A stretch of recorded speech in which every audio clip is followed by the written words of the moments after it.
তুই কি গাড়ির গিয়ার বক্স ঠিক করছস নাকি তামসা করছস কোনটা? রাস্তার মাঝখানে গাড়ি লক হয়ে গেল কেন?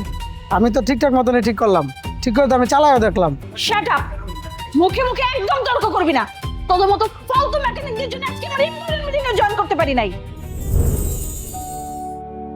এসো তাই ভিতরে কাজ কর যা। ম্যাডাম, ওয়ার্কশপে আইসা কাস্টমার গেরি দেখানোর আগে একবার ভাবা উচিত। আপনি আমার স্টাফের গায়ে হাত তুলেন কেন? আচ্ছা, তার মানে হচ্ছে এই ওয়ার্কশপের মালিক আপনি। স্টাফদের কাজ শিখাইতে পারেন না ঠিকঠাক মতো, আবার আসছেন আমাকে ম্যানার শিখাইতে, তাই না? আপনার এই ওয়ার্কশপের তো লাইসেন্স বাতিল করা উচিত। চর মারলে কি গিয়ার বক্স ঠিক হয়ে যাবে? আমার স্টাফ কিন্তু ভুল করে নাই, ভুল আপনি করছেন। আমাদের মতো এই সস্তা ওয়ার্কশপে আপনার গিয়ার বক্স ঠিক করতে আসার জন্য। আমি কোনো সস্তা জায়গায় আসি না, আমি একজনের রেফারেন্সে এখানে আসছি। শুনছিলাম যে এখানের অনেক নামডাক। আয়সা তো দেখি যে মালিকের নিজেরই কোনো ক্লাস নাই।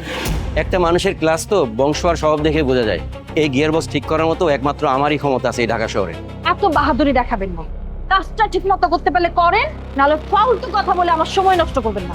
আমার কাজের দক্ষতা সম্পর্কে আপনার কোনো ধারণা নাই ম্যাডাম। যারা এই অটোমোবাইল ইঞ্জিনিয়ার আদনানকে চিনে তারা ছুটে আসে আমার কাছে। ও আচ্ছা,